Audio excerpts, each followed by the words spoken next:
This is Trisha Schmahofer with BAM, Badasses, Alchemists, Mystics. We're so glad you are here with us today. And also, I'm so honored to have Lisa Crofton here in the studio with me today as my badass guest. Hi, Lisa. Hi, and the honor is mine. This is just, Lisa and I met, maybe 3, 4, or 5 years ago. Time flies. Yeah, and it started with a craniosacral thing, which is my modality I do, right. and then it turned into a friendship, and then it turned into soul realignment. I was one of your practice clients for that. That's right. That modality, which works with the Akashic records, which is a very mystical, fifth dimensional soul record, and we're going to talk a little about that just because that's something we share. And I also do soul realignment now because of you, because it was just such a life changer for me. So Lisa, welcome and tell us a little bit about yourself. What do you want to say? You brought me so far back because I remember coming down here. I'm a permanent resident in Florida now, but when I was a visitor, I wanted a cranial sacral so bad, and I could not find anyone. And it was just happenstance. And after a couple of missteps, we finally found each other. Yes, we did. But this is such an example, really, of that synergy that happens. And you never know where it's going to take you, so being open. But as far as who I am, I tell you my story a little bit. I have probably always had intuition in my makeup, but never really knew what that was. And I think when we talk to people who are strong intuitives, or even whatever walk of life they're walking now, a lot of them feel misunderstood, and that empathic nature, which means we're walking around like walking sponges energetically, and that was me my whole life, but never really having able to identify what that, I call it an intelligence, what that was doing in my life or why. And nobody around me knew either, so there wasn't anybody I could really talk to. So I spent my life as a typical empath, right? Walking around, making everybody happy, people pleasing constantly, trying to be perfect in all areas of my life, and stepping in and out of the corporate environment, and finding how uncomfortable that always made me. Yeah, what was that like? I mean, for people that might not understand empath, some people may, but some people may not. How would you define empath? And then I want to talk about how hard that was in the corporate world to be that. Yeah. What is an empath? Empaths intrinsically feel, see, and know more than what's presented. And a lot of times that translates into, I just walked into this room and I really don't know why all of a sudden I'm upset. And the truth is we're literally picking up on other people's feelings and emotions and angst and worry and even excitement. And we don't know how it's sort of filtering through our bodies. And we're not aware of where it came from, so we assume it's ours. Right. So a lot of us are very anxious. You talk to any empath and the word that's going to come out of their mouth is, I'm so anxious all the time. Yep. And crowds and noise, and we happen to be more sensitive. That's what people would say to us. You're so melodramatic. You're so sensitive. What's wrong with you? And so then we kind of retreat a little bit, and think something's wrong with you. Absolutely. You start wondering, okay, why am I like this? And then later, when we're trying to interact in a group environment, especially a corporate environment where there's a focus simply on getting a job done and the end, the bottom line.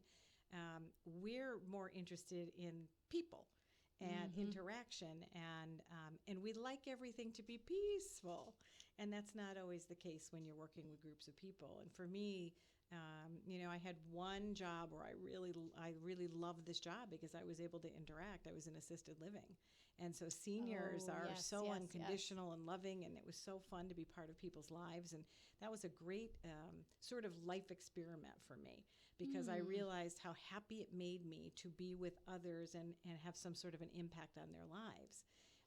But do you find that people, as they get older, they are more sensitive and empathic, or embrace those abilities? I think they've mastered the art of letting go by then, and so they just don't fret about things that the rest of us make a big deal.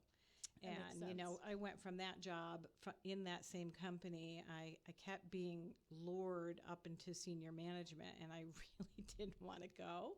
And I didn't listen to myself, and I went, and it was one of the most miserable times of my life. And I was still in that people-pleasing, do everything everybody expected me to mode. And I found myself at a serious crossroads, or maybe, and I didn't even understand or realize it, because I ended up having a grand mal seizure from the level of stress that I was experiencing in my life. I don't know how I forgot that was part of your story. It, that is such a big, like, 2x4 to the That was head. like a hello, are you going to wake up now? What? Right. Yeah. And I'd seen signs and I'd heard things, and I was getting all kinds of clues that something was wrong. And I literally, this is how I was. If it's anything, I'll drop. And I did.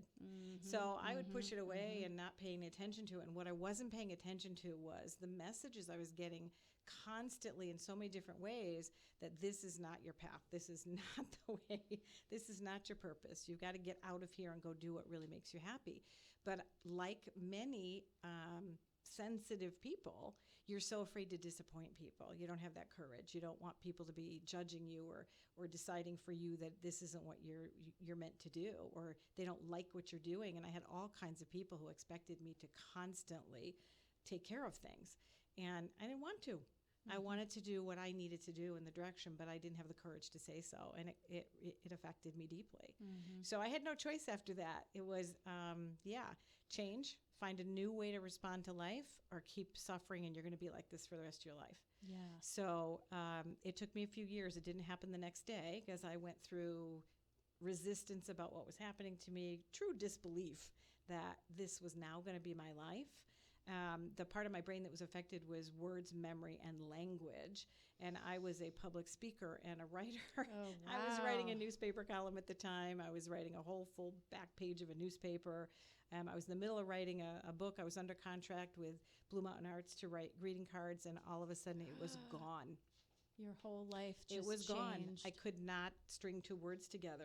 My words would be jumbled sometimes. I was extremely forgetful. And I lost really precious memories. And my kids would be saying to me, Mom, remember when we did this? And I'd think, I don't remember this. I don't have any recall. So it was a sad time for me, but it forced me to slow down, stop, understand my limits and my boundaries, because self-care was never part of my regular routine. I paid dearly for it, but it has really awakened me to, all right, what's this all about, and what do I have to listen to?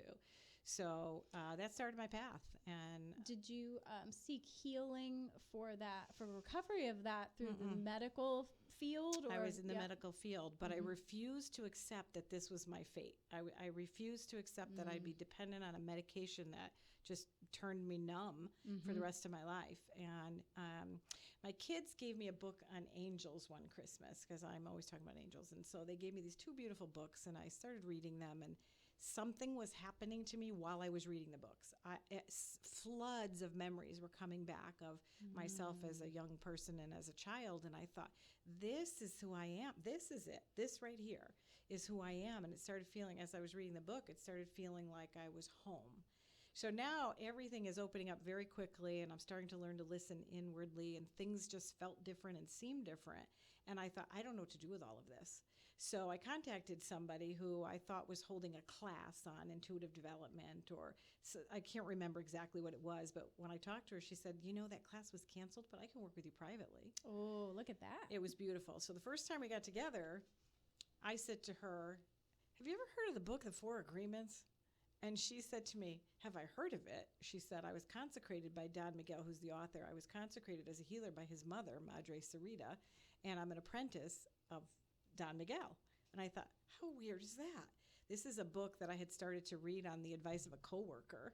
And you're going to hold up for the camera. This tiny little it's book. A little book called The Four Agreements, Don Miguel Ruiz.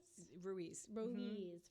We're gonna dive into that a little bit more. We'll do that later. So she introduced you to that. She started training me in the Toltec way of life, which is what the Four Agreements really leads to. So what it showed me how to do was to de-stress and to let go of all of those things that don't serve. And you hear that all the time in this community. Let go of the things that don't serve. And people are like, how do I do that? But here, this is such a deep dive into yourself, into all of the conditioned beliefs that really don't do anything for you. So you're walking around with these belief systems, whether they're community-based or family-based or religious-based or whatever it might be, but they may not actually be yours. They may not be true to you.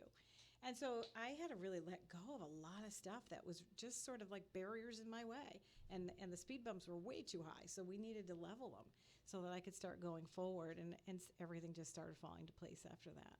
Okay. Yeah. Well, so we'll and look at you now. Your brain is healed. My brain is healed. Matter of You know? fact, I was clear to the condition a year and a half ago. Oh, congratulations! Yes. That's a lot of inner work and healing work And for shifts Western, of consciousness. yeah, and for the neurologists and the specialists that were working on me, they had to check every which way because they couldn't believe it was gone because it was a miracle. diagnosed epilepsy. Mm-hmm. Yeah, and I wouldn't. To them, it's a miracle. To me, it's just change your way of life, change everything. That's right. Yeah. That's right. So that gives hope to people that are listening. I hope it does. That if you have a diagnosis that's saying this is how you're going to be for the rest of your life, here is proof sitting right here in the studio that that's not necessarily the case. Correct. Yay! So the 4 agreements, I actually was given this book by I was a teacher for a while, and another teacher, she was the art teacher, Deb Smith. She was like, "Did you ever read the 4 agreements?" And I said, what is that? And she gave me her copy, and it's a wonderful, it's a simple book, yet It is very profound. deep. Yes. It's profound.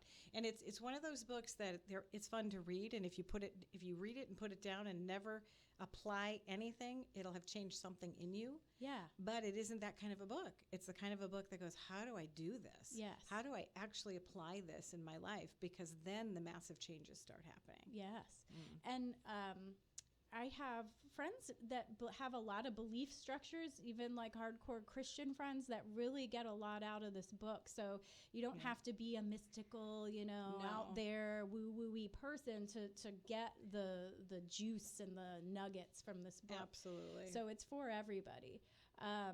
But the first one is be impeccable with your word.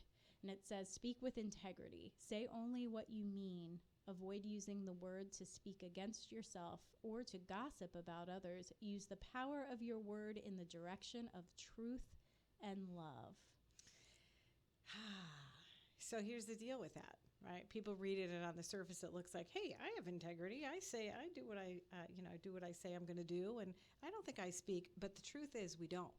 And where we find it is the way we talk to ourselves. Mm-hmm. So if you get up every morning and you go, ugh, I have to go work with those dumb people again. What did you just say, and how did you set your day? Right. If you go and stumble into the bathroom and you're looking at yourself in the mirror and you're going, ugh, okay, so what did you just say to yourself? So the very first place this has to apply is in the way that we think about ourselves. So our thought patterns, when I teach my classes or work with a client, what I try to remind them is that if you think it, it's eventually going to translate its way out your mouth. And now you've said something to somebody else, or you're gossiping, or you're putting yourself down. So a lot of this has to do with releasing self-judgment and getting rid of that inner critic, right? 3 things we have to look at, right? Yeah, because if you're constantly speaking angrily at yourself and batting yourself with a baseball bat, that's going to come out as you speak to others. It does, absolutely. Even if you don't mean it to. That's right. And sometimes you do mean it to. Sometimes you do, but you can even be impeccable with that. But if you are, boxing your own face. If you constantly judge yourself, you're going to find it so easy to judge everybody else, and that's going to be your mode of operation. Yep. And I like the gossip thing because it's like spreading poison. It is spreading poison. That's exactly how Don Miguel will say it. Yes. But we gossip because we want to bond. We want to think, okay, you and I, if we talk about, this guy over here, then we've got something in common. That's the underlying intention. It is. Yes, is but the truth is that we're spending valuable energy and thought processes on things that don't make a difference and only end up hurting someone else. Right. And we're inserting ourselves into somebody else's situation or circumstance when we have no place there. Right.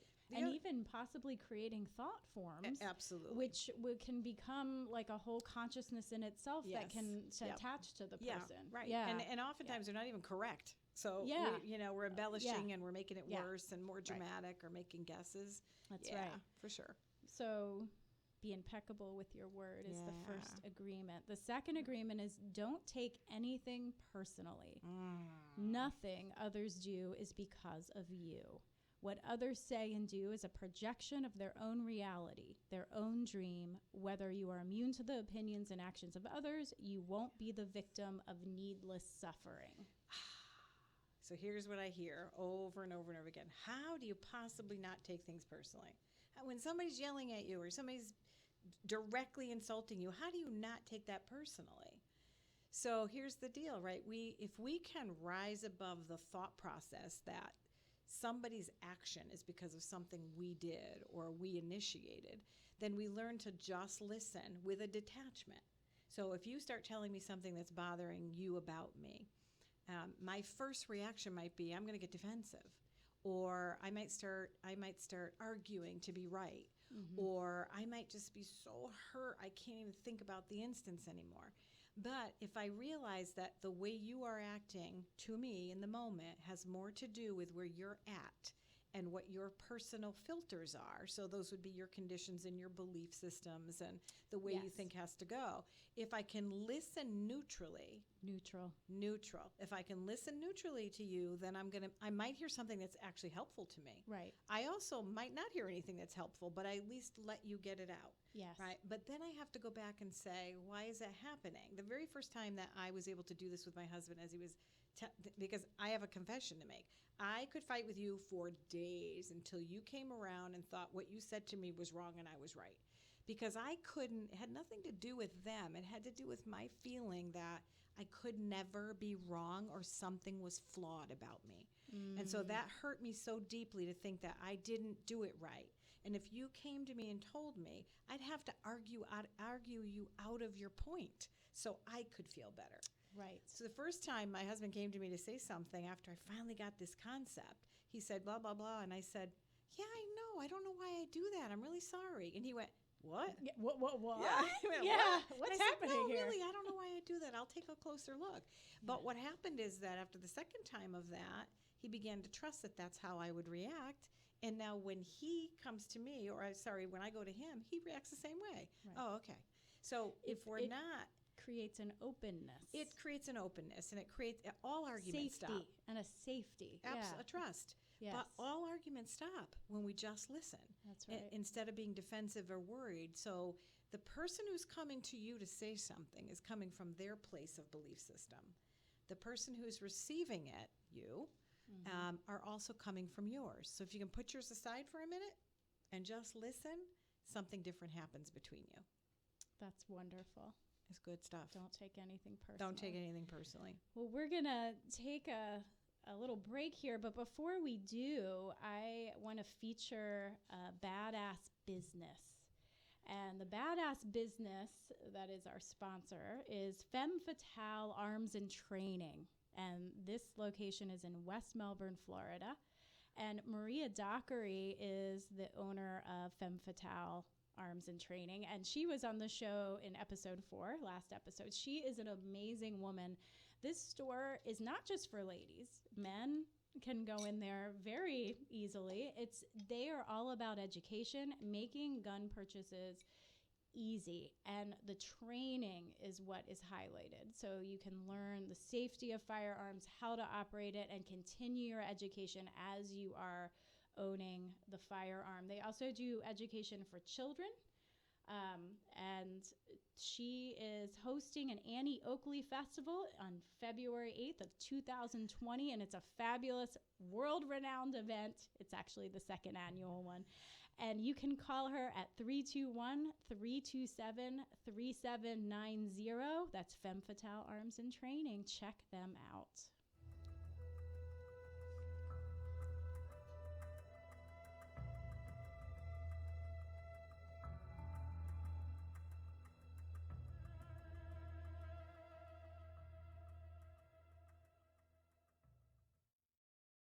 You're listening to Space Coast Podcast, home of the greatest podcasts on the Space Coast.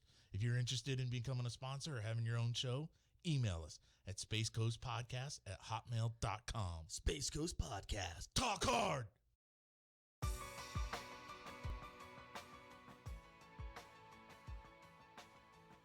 Are you in the market for a new home? Perhaps you need to sell your old home and downsize or relocate. Hey there, my name is Jesse Hall with eXp Realty, and I offer professional real estate services right here on the Space Coast. Give me a call, 321-877-8737 for all of your real estate needs.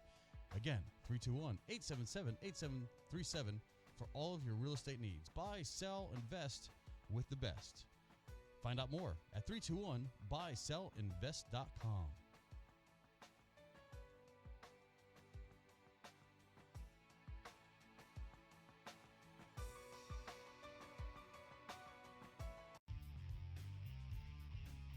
Hey, I'm Vinny with the all-new Vinny Marino podcast.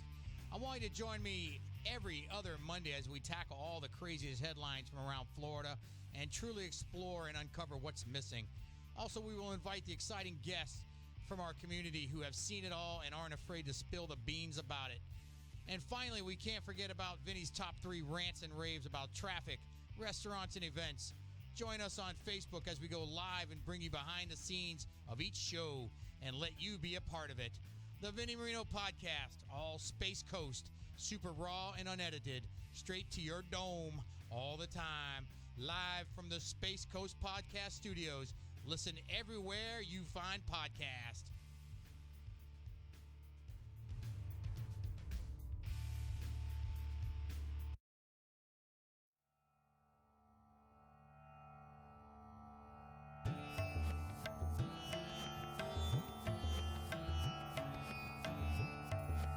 Okay, we are back. This is Trisha Schmahofer with BAM, Badasses, Alchemists, Mystics, and I'm here with the lovely Lisa Crofton. And, I realized we didn't even say what you did, like what your title. I let that your go on by. title is. I yeah, did. I let it go on by. So what, Yep. what is your label? Before we get into the second 2 agreements, what is your Absolutely. label? So your current I have label? to confess that I really hate titles and labels because Yes. it's so hard to, once we get into this healing profession, or whether it's emotional healing or physical healing, that we do so many different things that it's really hard to pull it all together. It is. So I guess if somebody asks me, my official title is Master Intuitive Coach and Life and Work Strategist. Okay. Which is sort of a whole lot of words to just say that I help people fix their stuff. Yeah. We'll call it, right? So, and I have an energy healing background and a corporate background, and it's been an interesting twist, and 4 Agreements pulls it all together beautifully. Mm-hmm. And so I work with private clients, I work with individuals and organizations to really align everything that they're doing so everything is ease. Good. And you Yeah. just won an award. I You're did, an yeah. award-winning. I'm an award-winning, yeah. That's Yes. pretty a mouthful, right? One Yeah. of the 10 best. Nominated by someone else, not by Yes, yourself. Correct. Because we talked about I didn't that. know the People contest was nominate- happening, so Yeah, it was so pretty it interesting. shows Yeah. it shows Yeah. your quality of work is being noticed and affecting people's Yeah, lives. That yeah. they said, I'm going to nominate Lisa It's for so this. cool. So congratulations. Thank you very much. So, so we're going to go into, since the 4 Agreements it sounds like it's like the backbone of really what you do. Everything. So let's Everything. go to the third one. The third one, which is don't make assumptions. An ass out of you and me, Yeah. right? Don't make assumptions. Find the courage to ask questions and to express what you really want. Communicate with others as clearly as you can to avoid misunderstandings, sadness, and drama. Right. With just this one agreement, you can completely transform your life. Yes. Yeah. So this is really an agreement about communication and clarity. And I always, when I'm working with my students, it's fun because if I have a large group, I'll say between all of us, we've made about 1 million assumptions before we even got to this class today. So you might, on your way to work, you're assuming, or before you get in the car, you're making the assumption of what the traffic's going to be like. You're assuming who, if you're about to meet somebody new, you're making all kinds of assumptions about what they look like and what they're going to be like. We just do this automatically. Now, here's my deal is that I really believe this, that the longer you live, the smarter you are, the more experiences you have, and the more knowledge you accumulate, the more assumptions you're going to make. Right. So as you get older, you're just like, I'm just going to take the shortcut and figure it out. I know what she's going to say already, or I know what they're going to do, or I'm not going to go there because it's going to be like this. Or you just start doing things like that, but you don't ask the question. Or in a workplace or even in a personal relationship, somebody's talking to you and they're going on and on. You're going, and you're thinking in the back of your mind, I have no idea what they're talking about. But you won't stop them. And you won't say, could you just be clearer about that? And then there's some kind of a misunderstanding. Yeah. And later you're like, well, I thought you meant this. Well, that's not what I said. right? So being really clear about what you don't understand is really the crux of this agreement. So if we don't, if we realize that every single day we're making these automatic assumptions, and it's the fear that we have that will embarrass ourselves if we tell somebody, I don't know what you're saying, or I don't know what you mean, or I don't know how to do this, or whatever it might be. Well, I assumed that screw went there. Well, now your table's lopsided, right? So instead of reading the instructions or asking for help, so this is really about communicating really clearly. And I find that when I'm in the workplace working on this, that's happening all the time everywhere. So helping people to go, just stop for a second and ask a question and watch what happens to your clarity. Yeah, and sometimes people don't want to ask questions for fear that they are going to look stupid. Exactly. Or I would think this would be a hard one for the knowledge seekers, the super intelligent people that know everything, right? Because they really are geniuses. Right. So they just They're not deduce gonna that ask. this is how it is. That is. Yeah, so this is And the really busier you are, you won't either, because you're just Yes. moving, and you won't Yeah. stop to ask the questions. Yep. So it might even occur to you that you are wrong. right. Yeah. Yeah, so this is really good for everybody, but especially the smart people. Right. All right. So the fourth one is always do your best. Your best is going to change from moment to moment. It will be different when you are healthy as opposed to sick. Under any circumstances, simply do your best and you will avoid self-judgment, self-abuse, and regret.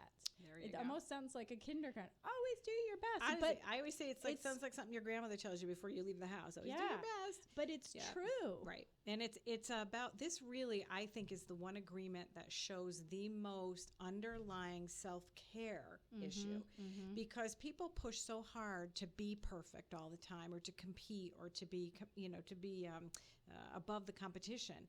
But the truth is, there are days when you wake up and you can't wake up. You're like, I'm just in a fog all day. Yeah. So what's my best today? What can I commit to? So this is about commitment more than it is about being the best. It's nothing to do with being the best. It's commitment. It's about commitment to just doing the best that you can with what you have that day, yes. or that hour, or that minute. Yes. Right. So there are going to be days when you wake up and you have the flu and you're thinking, oh, what's wrong with me? I can't stay home today. How many people do that, right? Even if they're just a little tired or off, and their body's going, slow down, don't go anywhere today. And they lay on the couch feeling guilty all day because they should be somewhere else. That isn't doing your best. Right. Your best that day is taking care of yourself. Right. That was a lesson I had to learn by getting conked over the head. Yes. Right. And Yes.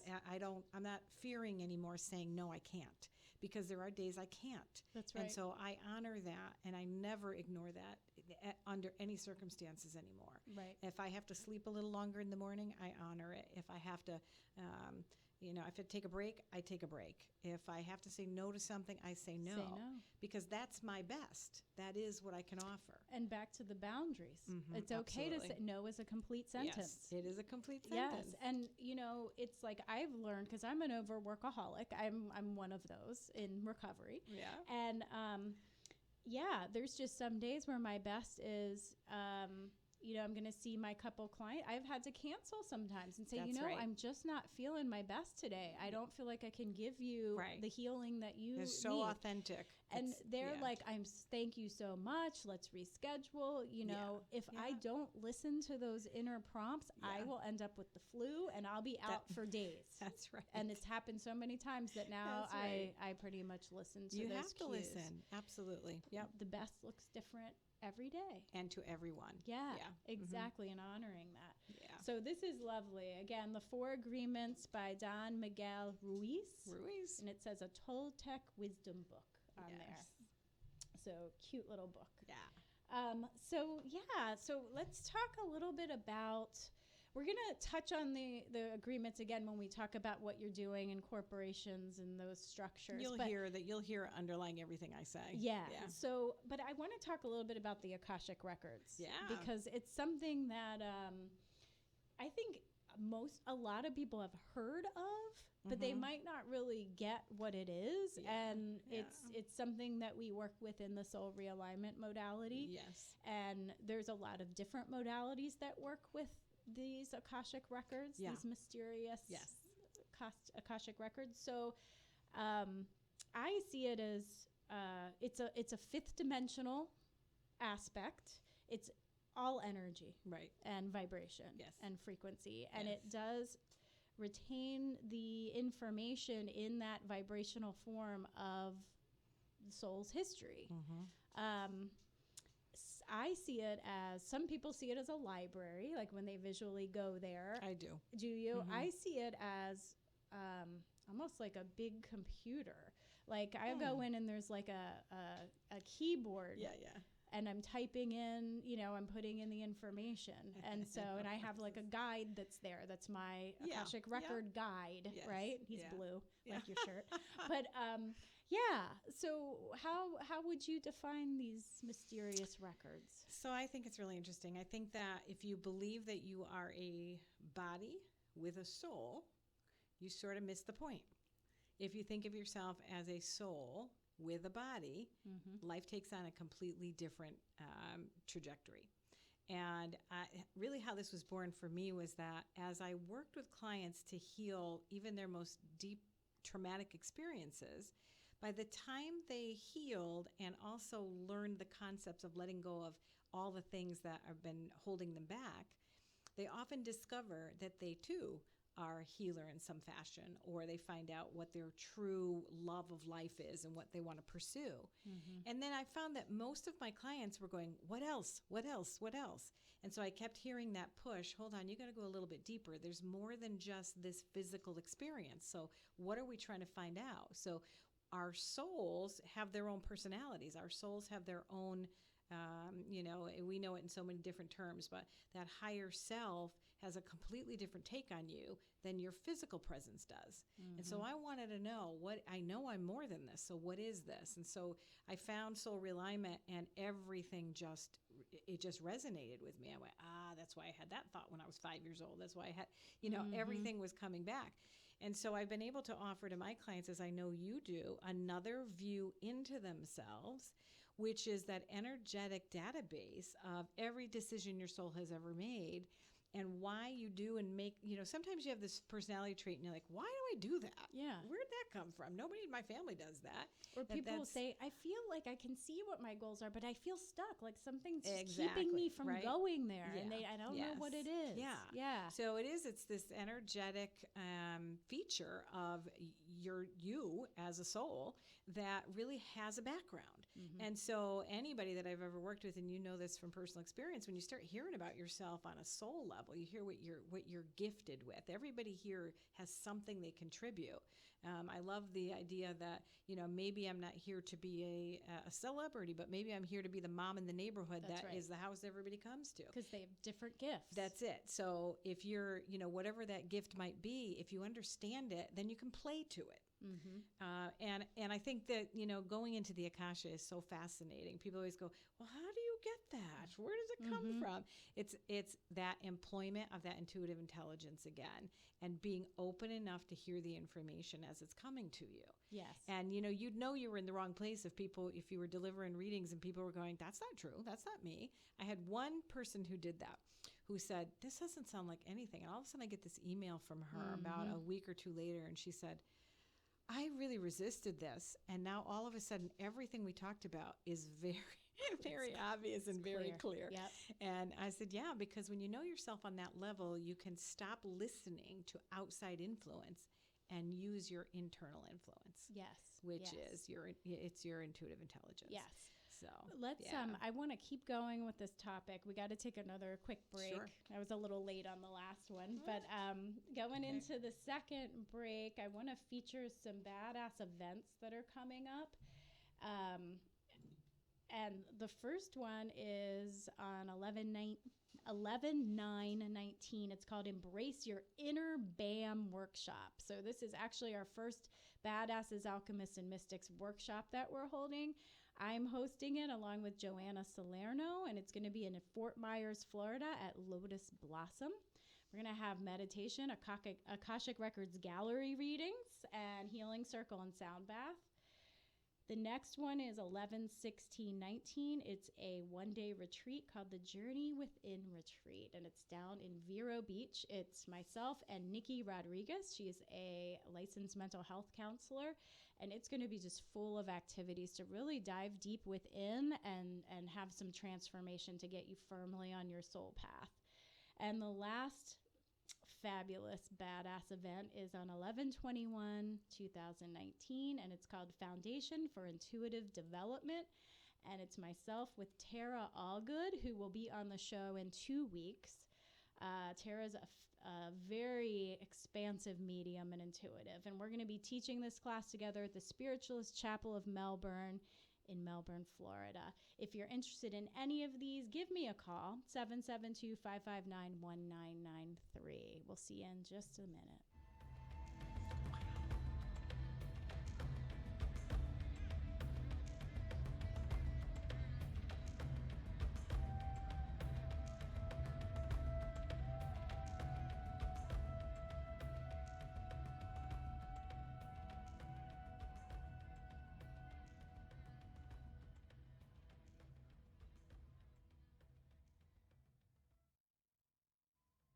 Hey there, this is Jesse Hall, and I want to remind you to tune into Business Elite Brevard Edition.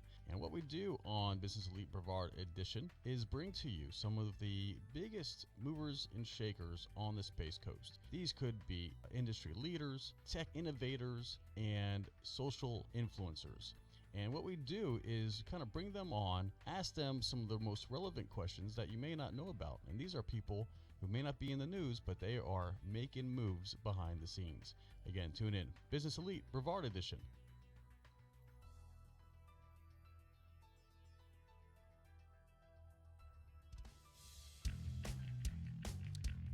All right. This is Doug Monda, This is Karen Monda. And Chris Hadaway. and we're the host of Survive, the new podcast brought to you by the Survive First Foundation, a nonprofit organization assisting first responders and their families in need of mental health support due to the lifestyle of being a first responder. So, Chris, tell us what we're going to have. We're coming to you from retired and active law enforcement officers as well as their spouses to discuss the responder life. Don't forget, this is an unedited and raw podcast, so we need your interactive suggestions and advice to help us help others. So find us live on our Survive First Facebook page and join in the conversation, or find us on demand on Spotify, iTunes, or anywhere you listen to podcasts from the Space Coast Podcast Network to you.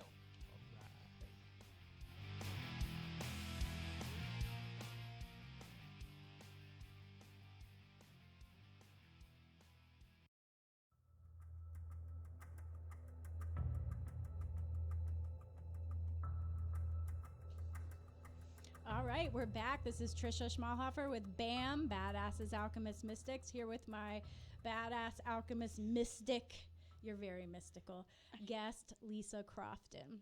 So we were just talking about the Akashic Records and this concept of intuitive intelligence. And in the title, we said it's an underdeveloped intelligence. So I think so. yeah, everyone has intuition. Everybody has it, and I Yeah. think I think when we use the words mystical or alchemist or medium or psychic, I think what we do is we start separating ourselves from the pack, and I don't know if that's terribly helpful to everyone. While we know we are that we are those things or whatever you want to call them, I think we start to say to people, "Well, I can do it. I don't know if you can do it." And then when they're in our classes or they are our clients, they start wondering what's wrong with them. Why can't they do what we do? Like we have something special.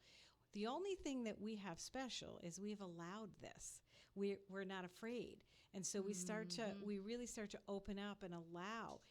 Everybody's like this when they're a child. Everybody, right? We use our imagination. We can be silly and goofy and believe everything that we're seeing right in front of us, right? My daughter used to tell me that the Ninja Turtles and the genie from Aladdin used to live in her mouth, and we'd pull into a parking lot to go out of a car, and I'd see her taking them out and putting them on the dashboard, and she'd never forgot. She got back in the car, she'd put them all back in, right? And I think so for her imaginary, she's shaman today. So Yeah, so that kind of makes she sense. really never Yeah. let go of that imagination or really Thank that God. connection, right? Yeah. So that's the doorway it's in. the doorway, right? Yeah. And we have to develop that child's mind again as an yes, adult. we do. And then we can go back into receiving information that's meant just for us. Just for us. Just for us. And developing, Tara and I are going to have this class, and a lot of it's about discernment. Yes. About what is for me and what's not. Correct. Is this for my best interest or is it That's not? it. That's very important. in And when you intuitive and I do intelligence. soul realignment work, that's Yes. really what this is all about. We're not trying to tell people what they did in a past life. We're not trying. That's not the point of it. The point is, what choices has your soul been making that have either taken you further away from who you truly are, or brought you closer? And even in this lifetime, you're doing the same thing, right? So, are you listening to the soul's voice, or are you listening to the voice that resonates from outside in? Right. And if you're listening to that soul's voice, you start making choices that are in your best interest, do bring you closer, make you feel more aligned. And look, what's the goal? What's everybody's goal? Not to be famous, not to be rich. That is a goal, but the ultimate goal is to find peace. That's why when we find people who have more money than they know what to do with, or fame, they're not happy. Because sometimes, right? Yeah. So that's why we can still find that, because if they're not aligning themselves and using that underdeveloped intelligence, which is intuitive or empathic, you can be empathic, you can be intuitive, you can be intuitively empathic, one or the other. Not all people that are intuitive are empathic. Not all empaths are intuitive. Right. So if you understand yourself and how to work with that throughout this human experience, life's so much easier. Yes. Not only for you, but for everybody around you. Right. And I find, some people that are a little afraid of those terms like intuition or psychic abilities, but everyone has gut response or Everybody gut feeling does, yes. or they hunches, Yeah. And everyone has that inner They guidance. do, and they have that understanding of energy too, even when they don't understand Yes, it the they way do. we do. People will say, how many times a day do you go, I wish I had more energy? Or, you see a 2-year-old spinning in the circles, I'd like half that energy, right? Or I just don't have any energy today. So we say it, but we don't connect what that really means, that you are energy. Everything's energetic. Everything is vibration. That's and why energy. people click. That's why there's chemistry. That's why some people don't click, because it's not a good fix. But they don't want to put any more attention on that than what feels logical, or that touch, taste, feel. I don't know, for some reason I'm not doing all 5 right now, but right, the hear and the see, hear and see, right? yeah. So we just allow our other senses to come to life.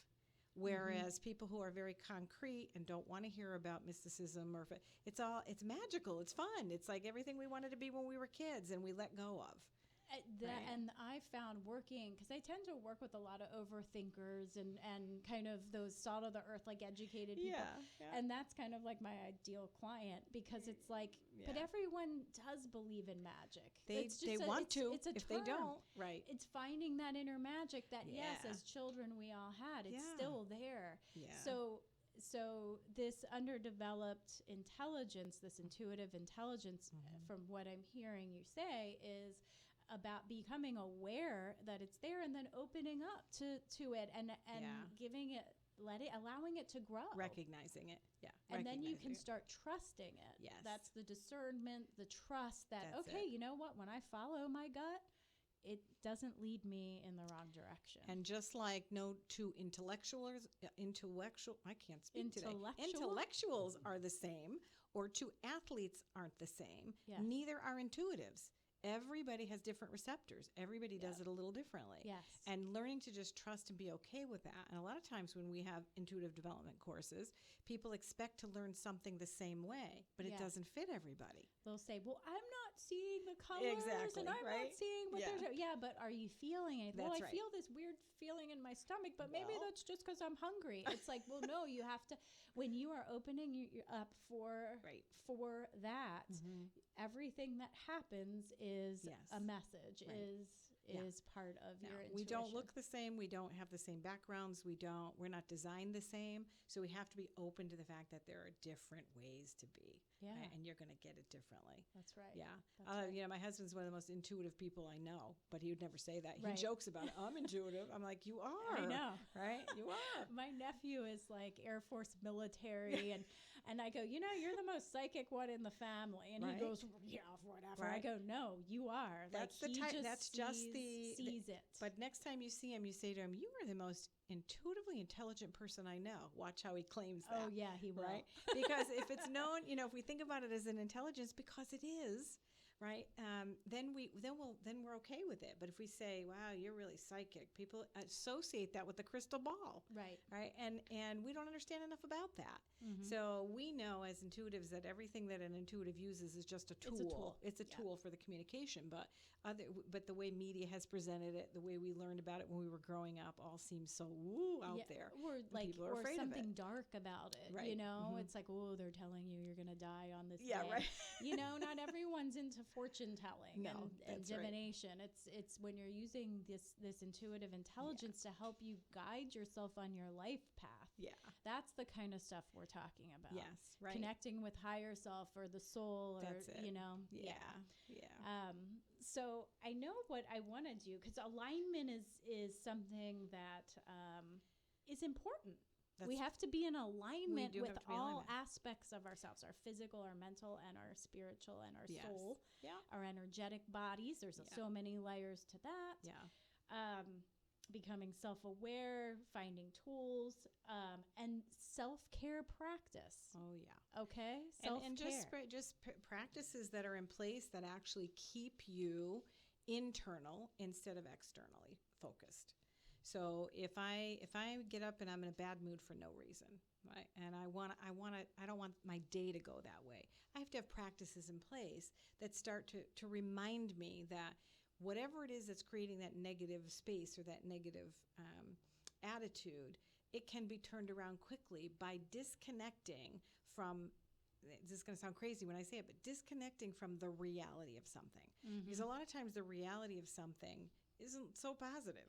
Right. But or it might be a warped perception very of much what's so. happening. Right. Everything's perception. So if I all of a sudden say, all right, that's not going the way I really want it to right now, but that's not to stay that way. I can create whatever I want going forward. Then my mood starts to lift, but I might need to meditate. I might need to just sit quiet. I might need to take a walk outside. I might need to pet my dog for half an hour. That's right. You know, I might Go need for a to- run. anything, Go for a swim. Right. Anything that brings me back. I might need to pull an oracle card, or I meet just to get a new Garden. message. Go right. out and smell That's flowers or it. dig in the dirt. Yeah. I actually have a table with a puzzle on it next to my desk, and I keep it going at all times. And when I'm trying to produce or create or work and I reach a block, it used to be where I pushed through. Not the best result. But if I go, all right, that's enough, it's not coming right now, I swing over, sit with the puzzle for a while. Now I'm in a meditative space. Yes. And now the answers that I've been trying so hard to get just start flowing through. So we do our own blocking. Right. And then, it's not a great result. Yeah. Musicians, like they'll go to Yes. their instrument or play their drums or play their flute or their guitar to Yes. get into that meditative space. So we're Yeah. gonna do one more break before we're just gonna do one more break. But before we go to that break, we're gonna feature another badass business. And this is Dr. Haig John. We also had him on the show a few episodes ago. Your Family Chiropractor. This man is just such a wonderful man. He is currently in Mexico serving the community there with chiropractic services. He is going to be holding an innate adjusting workshop on February 1st, 2019 in Palmer, Florida.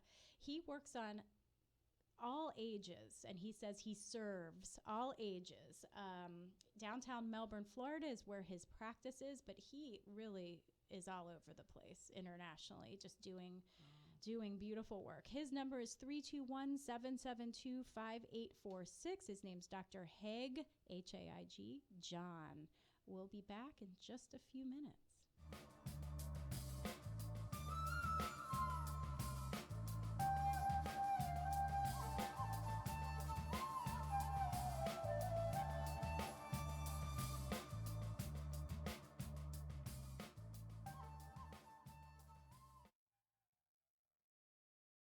You're listening to Space Coast Podcast, home of the greatest podcasts on the Space Coast. If you're interested in becoming a sponsor or having your own show, email us at spacecostpodcast@hotmail.com. Space Coast Podcast. Talk hard! Hey, make sure you check out Space Cowboy Justice with your hosts, Blake Stewart and Paul Daly. We're going to be talking about interesting legal issues in the entertainment industry and everything geek. If you're into Star Wars, Star Trek, Lord of the Rings, comic books, we're talking about it. Coming at you from the Space Coast Podcast Studios.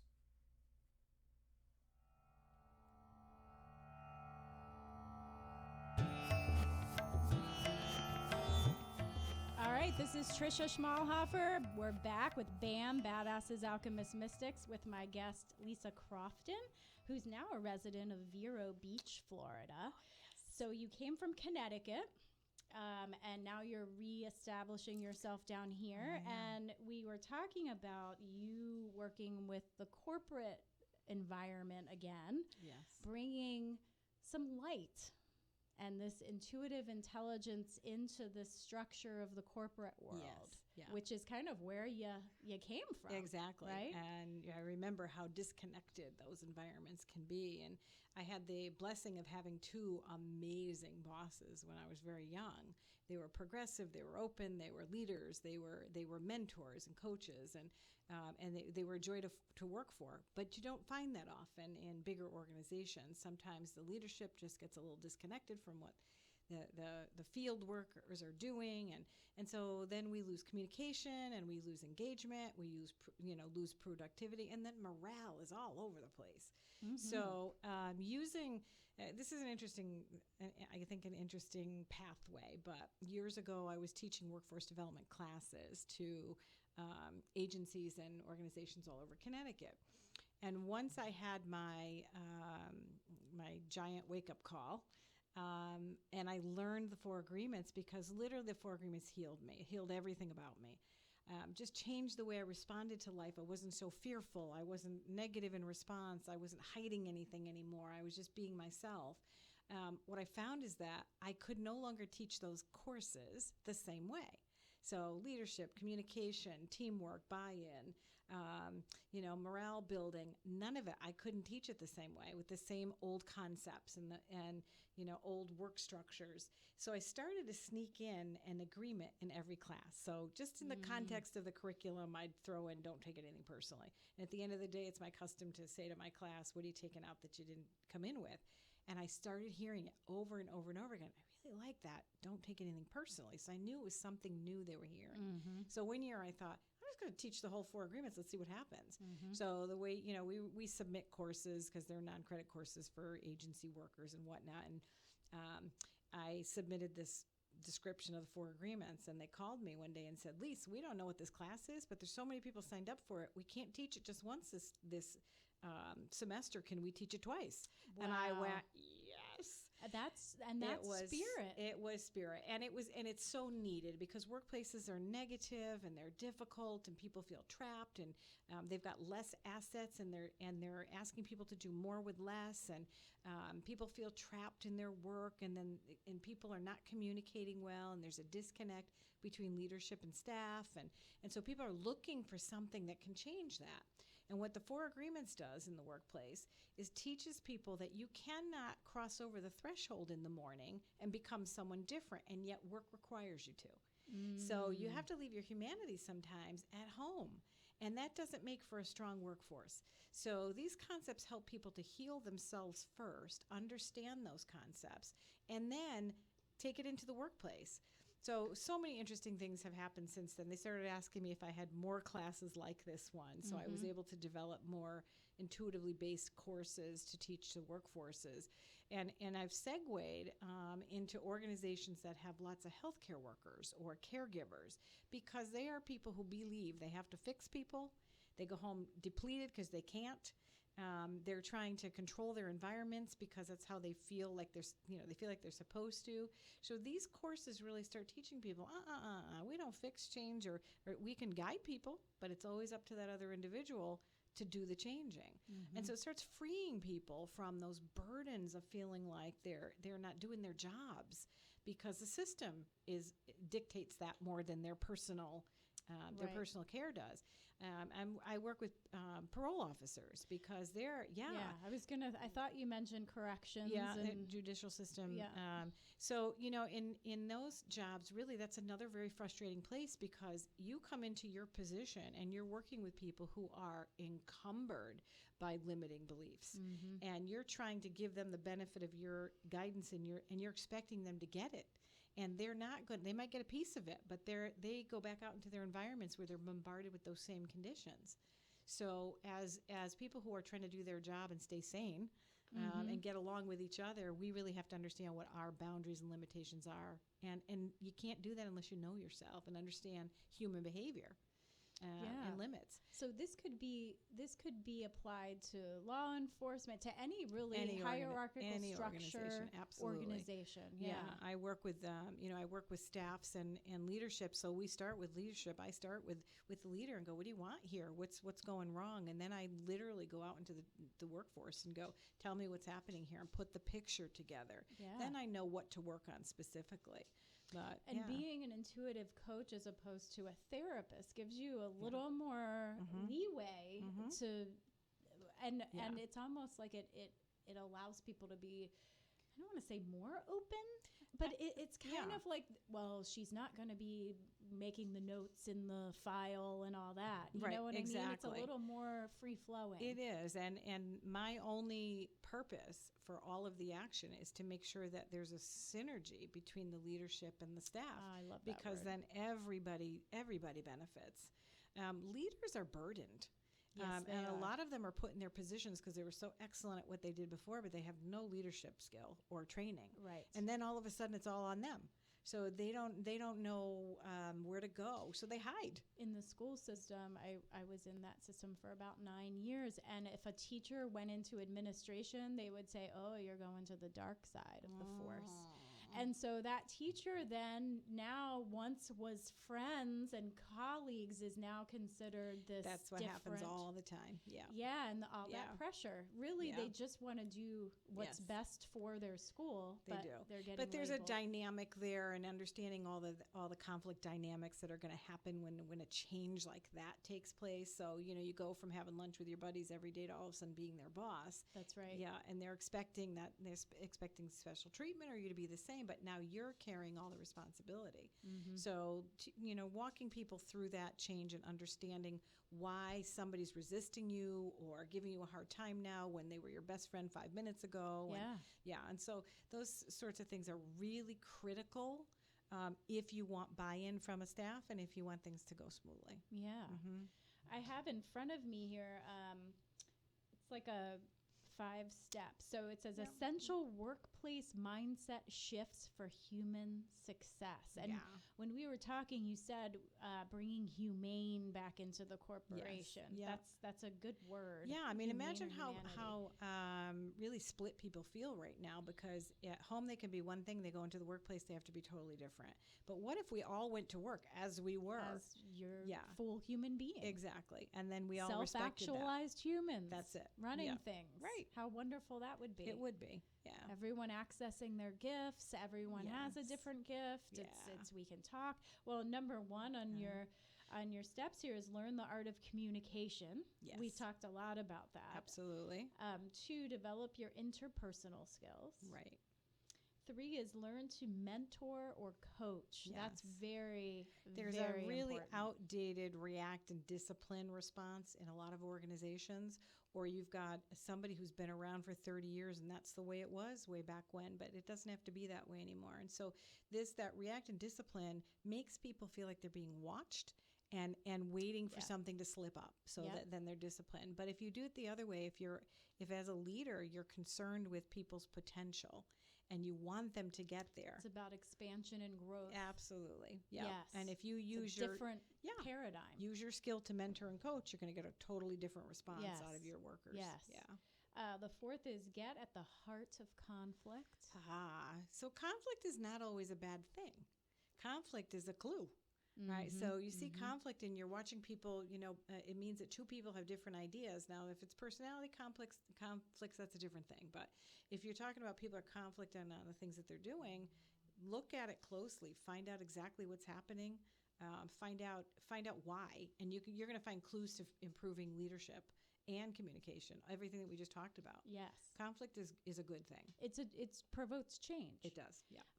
And handling it correctly will cause it to move everyone in the right direction. And then the Exactly. last one is follow the 4 agreements, which we've already covered is the Yes. backbone of really what you do. Yeah.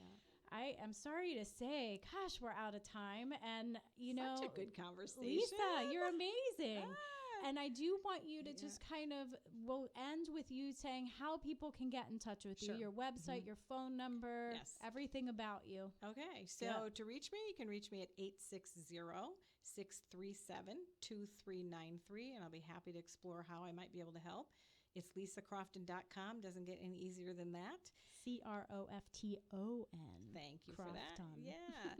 Yeah. Or, go onto my Facebook page. So you can find me as Master Intuitive Coach, as Lisa Crofton, Master Intuitive Coach. And I do have a separate Facebook group just for empaths and the struggles that they have and some soul wisdom. So that's a pretty cool page, and you'll see that from my Facebook page. Okay, so stay tuned for next time with Tara Allgood. Thank you so much for listening. This is Trisha Schmahofer. My website is medhealers.com. Thank you very much.